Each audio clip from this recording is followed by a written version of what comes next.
Hello Internet, Taliesin here.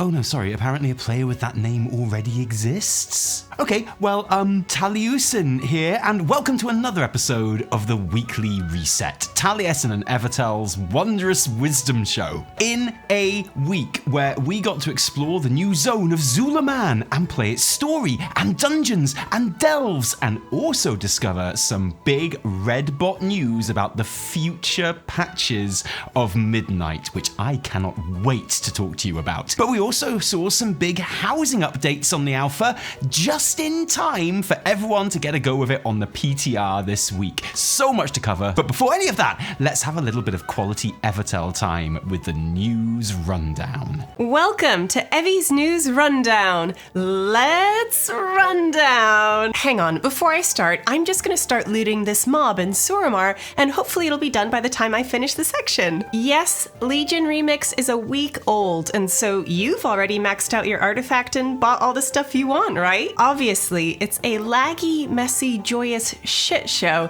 just like you'd expect. But I want to take a moment here to immortalize in the rundown the funniest bug that could possibly have happened, which absolutely happened, which was, after months of players saying they wanted Mage Tower artifact appearances in Remix, and Blizz saying, no, we don't want to give you Mage Tower artifact appearances in Remix, players logged in on day one and got given Mage Tower artifact appearances in Remix.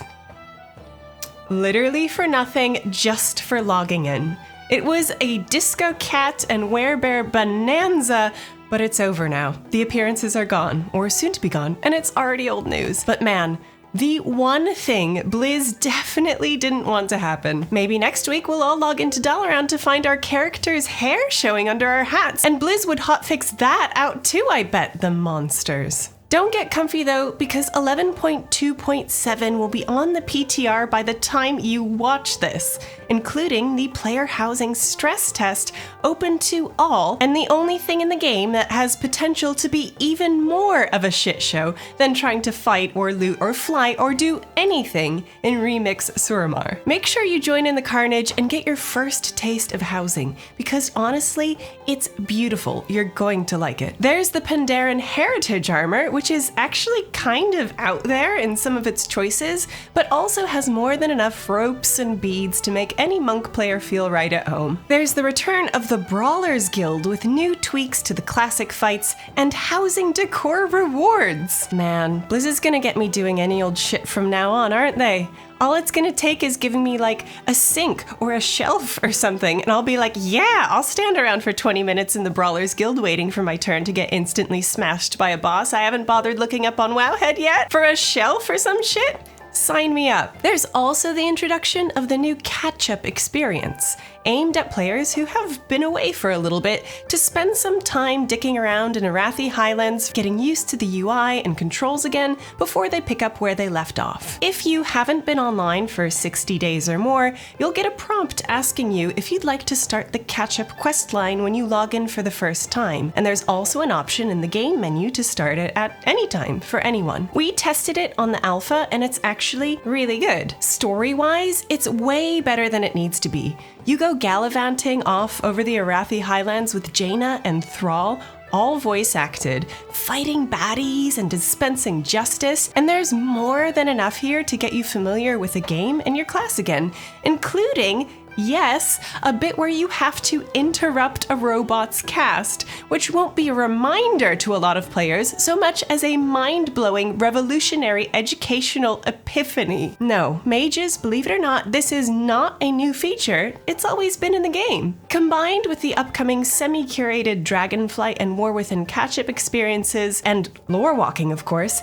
it feels like returning to WoW for Midnight will be easier and more player-friendly than ever. Speaking of player-friendly, there's also a new press and hold option for the one-button rotation, which people who don't need any help with accessibility are having a very normal one about. What a joke of a game. What the fuck is this dev team, lol? Bro is definitely a Ret Pala main, Lamau. There's also the big story questline of 11.2.7 leading into Midnight, which is testable too. I don't really want to go into that in any detail here because Tally has bagsied both the spoiler spoiler bots for his section, but suffice to say, if you are a Windrunner sister enjoyer, then I think you'll find plenty to be excited about in this, no matter who your favorite sister is. And now it's time for the Alpha News with Evie's Alpha Rundown. Let's run down! There is new up-resed Mageweave armor in Midnight. This is the only Alpha News I'll be reporting on today because it is the only Alpha News that is important.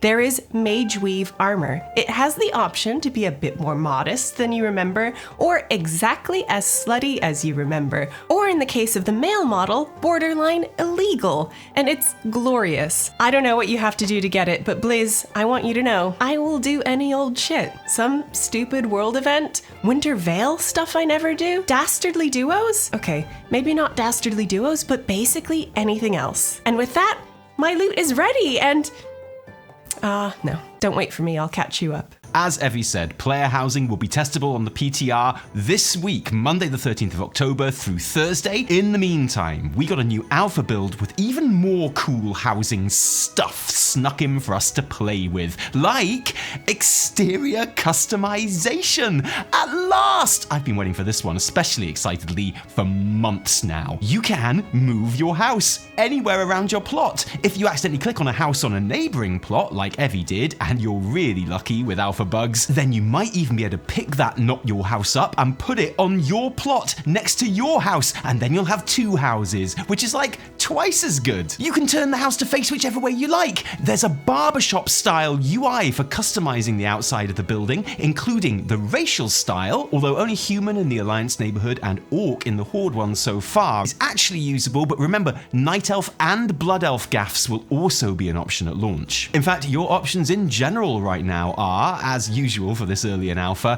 a shadow of what is to come. There's only one of the three wall types, or building base shapes, or house sizes to choose from. There's only one of the listed 6 different roof colors in the Alliance neighborhood, only one of multiple front door options. But you can put a tower on your roof, so yeah, you better believe I put a tower on my roof, and a chimney, and in the case of the Orc house, a whole ass extension looking thing. The really impactful thing though, isn't even the customization of the house itself, but that you can now place decor in the exterior grounds of your plot. Because these plots are pretty large, which gives a huge amount of space for self-expression, whether you just want to fill it with fences and trees and plants and fountains and wheelbarrows and other nice outdoorsy things, or get a little bit more stylized. Maybe make a maze to your front door, or just, surround your house with fire. And all those outdoors decor items can be placed on your house too. Hang sconces and drapes from the walls. I currently have a goblin rocket sticking out of my roof because I can. You could armor plate your entire home in whatever table or barrel or whatever texture you like. Make cannons. I made a big sign that said hello. That's the kind of player housing person I am. And the fact that I was able to write words on a sign that could be seen by anyone from quite far away is definitely fine. That's definitely something that isn't going to cause any problems at all at any point. I predict no problems with or discussions about being able to create words and pictures on our player housing in the future. Legitimately though, I hope there are no problems because I had great fun with this. Once I had a sign, I thought, well,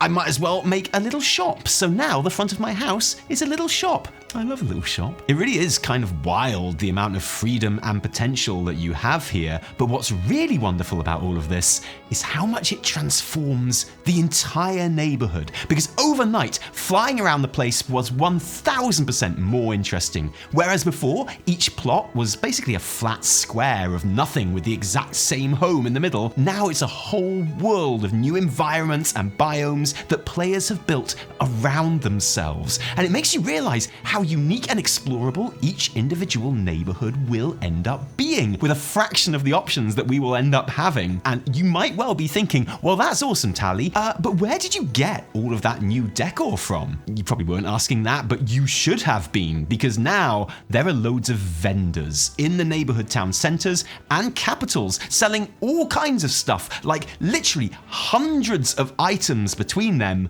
for gold. Now, obviously, when housing is live, these won't be the only ways to get decor. There'll be crafting and quests and achievement rewards and trading post and cash shop as well. But for now, all we have are these friendly vendors who you buy individual items from and then individually click each individual item in your bag for like a 1-second cast time that then adds the item to your shared warband item decor chest, which I'm sure is absolutely fine and dandy if you're just buying a couple of things at a time, but I was starting a whole ass collection here, buying at least 5 of each item, and like I say, there are absolutely shed loads. Actually, there is also a shed, so the process of clicking each one in my bags took absolutely forever and made me very, very angry. There's some feedback right there, Blizz. I was angry. Maybe a deposit all button or something would be helpful here, I don't know. Oh yeah, and those beautiful curtains with the physics that we saw last week are for sale on the vendor in Founders Point, so you can have genuine swishy drapes in your house. It's glorious. Go swish. There has also been a decor catalog added to the housing tab, which is very much a work in progress right now, but which will presumably work like the mount or transmog tab, showing all available decor items with information, hopefully, on where to get them if you haven't collected them already. Obviously, this being alpha, the most interesting items in this list are the ones marked DNT. Do not test, and feature Nazjatar decor, Fungarian and Rutani decor, tons of new Silvermoon and Suramar decor, Haranir furniture, where the Haranir are referred to in the files as wild elves, which I like, I just think that's funny, and at least some of these are probably connected to Endeavors, the monthly neighborhood event that residents will vote on and then complete for cool decor and house XP progression, said like I know what that means, but we've not been able to test it, so I don't really know what I'm saying at all when it comes to House XP progression, but I'm hoping if I say it confidently enough, no one's going to notice. So, House XP progression! And yeah, we haven't been able to test Endeavors yet either, but Wowhead have data mined some icons and descriptions from what look to be upcoming events. So we've got one about some Grummel brewers stopping by the sounds of the description, just to get everyone drunk. And okay, cool, there's one where the Sporagar pop over to help the neighborhood farmers. So I mean, I hope you like mushrooms, because you're going to be growing a lot of mushrooms that month. There are endeavors themed around kobolds that sound focused around lighting upgrades, ethereals, Niffen, Val'sharah, and more besides in that Wowhead article that we'll be linking in the description below, along with a host of others that go into way more detail about everything we cover in this episode, so you can peruse them at your leisure. Also, in the decor catalogue, there's a whole collection labelled Shop Spring, which features painted eggs, garden gnomes, flower chairs, and cherry blossom gazebos. A glimpse into housing's real money future there, I think. Also on the alpha this week, we have been barred from the joys of Eversong and sent instead to the zone of Zul Aman to test the campaign and side story quests there, as well as 2 zone dungeons and a couple of new delves, and something which I think is going to end up being very important in the future of Midnight, and what zones and encounters might be on the cards in the coming patches of this expansion. As a certified troll enjoyer, this is a week I've been looking forward to on the alpha, partly because in the shots we've seen, the Zul Aman zone has looked incredibly beautiful, with tall pines and mountain foresty goodness that is absolutely my all-time favourite WoW zone vibe. There's the part of the zone that you will recognise from the TBC days. There's a misty bit of the zone, and a voidy bit of the zone, a rainy mountain bit of the zone, a massive bridge right across the middle of the zone, which we'll talk about later. But mostly, this is Grizzly Hills, high mountainy lushness throughout. The troll villages and interiors are brilliant and varied, and the grand abandoned lower temples dotted throughout the zone feel imposing and ominous. The void forces of the devouring host are attacking Eversong through Atal'Aman as they run riot on the troll side of the gate, so we pop over initially to help out for our own interests, but then get involved in the Armani situation in a much more personal way. So, Bluebot Spoilerbot for a bit while we talk about the story of the zone. The main narrative follows Zuljara and Zul'Jan, the grandchildren of previous antagonist Zul'Jin, and they're two different approaches towards protecting their people. Zul'Jan is all about big displays of power and constantly being on the attack, with a startling disregard for the lives of his own troops in the process. Zul'Jara goes on a journey of self-reflection and reconnection to the abandoned Loa around the zone, accompanied by the player and Lady Liadrin. This whole storyline goes pretty much as you would expect. The Blood Elf and the Troll, they don't like or trust each other very much, but eventually come to respect each other and see things from a new point of view. Zul'Jara undergoes individual trials to reconnect to each Loa, the Loa of Victory, the Loa of the Hunt, and the Loa of Fire. One of the more interesting and less predictable parts of the story is how Zul'Jara's arc changes her. All of these realizations basically just serve to make her more bloodthirsty too. With every new trial, she's filled with a lust for battle and blood that wasn't there before, and this is generally shown as a really good thing, like an improvement that she had to make that she was lacking before, which is weirdly quite refreshing and troll-like. In this case, I thought it was pretty cool. You may have noticed that I've listed 3 of the Loa so far, and you might remember Mr. GM's interview with Ian a couple of weeks ago, where he promised we would encounter 4 Loa, or at least 4 that we're familiar with. And that's because the trial we take part in for Nalorakk, the bear Loa of strength, is played out in the Den of Nalorakk dungeon as part of the questing. So I decided to do this instance for the first time as a follower dungeon to make sure I didn't miss any of the story, which was really cool. And it's probably the most interesting and unique feeling of the new dungeons so far too. The first section is called The Foraging and sees the dungeon party collecting food, either by looting fruit baskets protected by mobs, or fishing in the streams to lure away the 6 spirits of hunger who are subjugating the Hordemonger so that we can, kill the Hordemonger, basically. The Hordemonger is dead. I bet the Alliance-monger is still alive, though, isn't he? Screw you, Blizz, with your blatant faction bias. There's a cool gauntlet bit where you have to navigate a really long, windy, snowy ravine with a proper ice boss at the end, with a proper old-school Super Mario 2-style slippy ice floor, which honestly is just something we don't see enough of in video games in the 21st century. And then we have to prove to Nalorakk how strong we are by hitting him really hard. And then we get his blessing, and that's nice, isn't it? I really enjoyed this dungeon. It's got a fun variety of different environments. It's an integral part of the zone's story, and I think it's going to be relatively short. And yes, that is an important point. I tried out the 2 new available delves this week as well. You might remember in the last episode, I was a little bit underwhelmed by the week 1 alpha offerings, mostly because they both leaned heavily into using existing maps that I was already pretty familiar with. So this time out, I was very much hoping for a couple of fresher feeling environment. Would I be satisfied? Let's look first at Atal'Aman, where you fight back the Twilight cultist forces from the ruins of the temple, and which uses the same map as the opening area of the Zul Aman campaign quests, where you push back void forces from the temple, and also of course is the same setting as the Zul Aman instance from Burning Crusade. Okay, I know what you're thinking, but actually in this case I did not mind the reuse of the map. The opening zone quests that take place in this area in the questing are over pretty quick, and you move on from the area very fast with no real reason to ever go back again. So this delve feels like it's utilizing the space in a really fun and worthwhile way, jumping in to take part in a battle which is like constantly raging. It's also just a really cool area to do a delve in, you know, completely open, running around, and I feel like the potential to swap this one up as the expansion goes on is super high too. So genuinely, I think this is going to be a delve that people really like. I think a delve that people might really hate though is Twilight Crypts, which is the first delve we've tested so far that has a completely new and unique map and is set in the narrow, twisty, turny corridors of the inner temple. It's all relatively straightforward and claustrophobic feeling. There's lots of flipping switches to open gates and progressing in a very linear fashion towards the end. So I want to get in ahead of the community on this, and I want to absolutely stan Twilight Crypts. I love this delve. Delves where you're fighting an open battle or cleaning up baddies from a city are all very well and good, but this feels like it's truly worthy of the name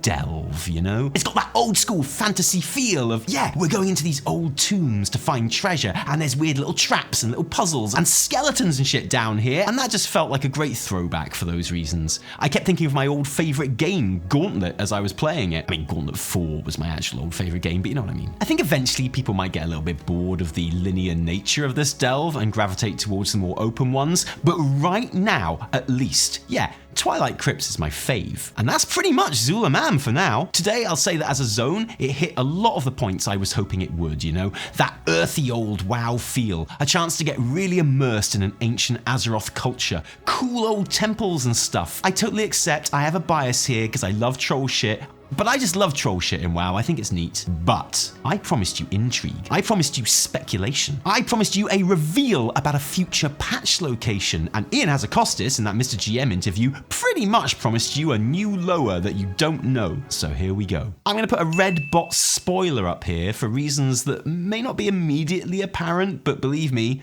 definitely will. After the big climactic fight against the Twilight Blade to finish them off for good, Zul'Jan is a bit annoyed at how small he believes his people are thinking. He knows the Amani are absolute badasses, and he would quite like to take back all of the old lands. So, you know, basically the whole of the Eastern Kingdoms. He reveals this desire to us while sitting pensively at the crumbled edge of that massive bridge I mentioned earlier, looking out into the distance, all emo and plotting and very obviously setting himself up as a future baddie. Except he's not looking randomly into the distance, is he? He's looking at the Isle of Fangs, a very large island to the east of Zul Aman that you cannot get to. Blizz don't let you use Farsight on the alpha at the moment, and if you try and approach it by air, the game says an overwhelming force coils around, suffocating life from you, and the screen totally greys up with mist. Blizz do not want you to see this island. And the thing about WoW players is,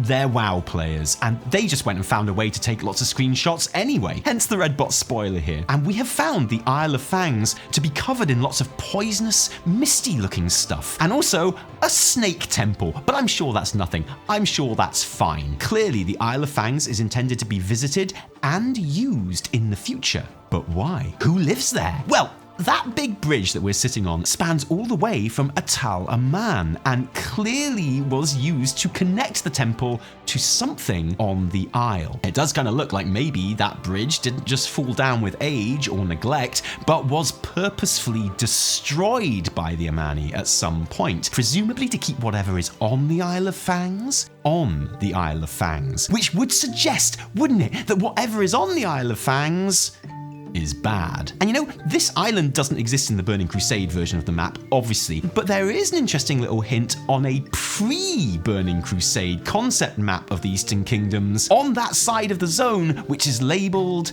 the Shrine of Ulatek, a snake lower who is featured in the Warcraft RPG. Actually, honestly, being presented as something way stronger than a standard lower, and who the Dark Iron Dwarves were very keen on summoning as a companion to Ragnaros. Unfortunately, and by that I mean very fortunately, that never made it to the game, and RPG lore is often like the opposite of canon, except where it's not. Like when Derek Proudmoore suddenly became a thing in BFA. And you know what? It certainly looks like Ulatek is going to slither her way into Midnight one way or another, doesn't it? Now the obvious story play here is that Zul'Jan is going to try and summon her to make the Amani great again, hence his wistful gazing across the sea to the Isle. But there could be another interesting story point that Blizz can use here too, because according to Chronicle, there's a Black Empire general buried under Zul Aman called Kithix. Actually, Kithix is the baddest of all the Black Empire generals. He was originally probably going to appear in BFA at the end of the Zandalar campaign. The model for the general who does eventually appear, Mithrax, was originally labelled Kithix in the files. There is also, incidentally, an Isle of Fangs on Zuldazar too. I do feel like they might really have been planning something like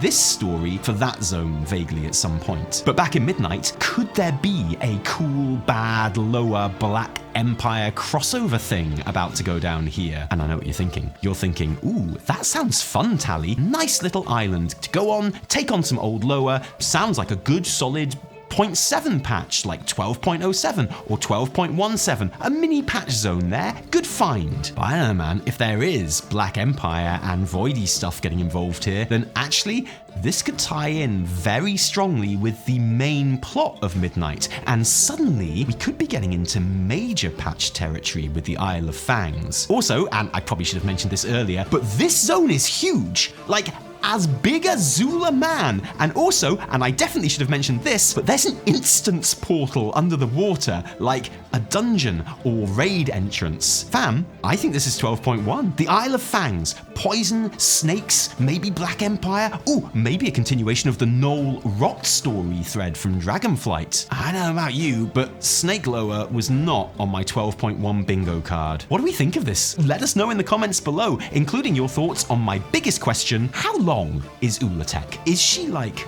very long? Is she like continent spanning long? Basically what I'm asking is, are we finally going to have Jesse Cox's long snake tail in Gundrak explained? What is this giant snake tail? Clearly, it's a super critical story point to World of Warcraft. You just haven't found out yet. It drives me crazy, and you know. I'm not even being funny, okay? Because if that is Ulatek, that connects Zul Aman to Northrend, which potentially makes it relevant to Last Titan. And okay, I'm gonna need to take a little break on this, aren't I? Sorry. Isle of Fangs, fam. See you there. And thank you for seeing us here for this episode today. If you like this one, don't thank us, thank our patrons who give us their actual real life money to make all of our work happen. And patrons, seriously, thank you, because without you, there would be a whole lot less Taliesin and Evertel. If you didn't like it, downvote the shit out of it. Remember, my name is Jesse Cox. No, my name is Taliesin. Taliusin. From me and Evertel. Until next time, cheerio.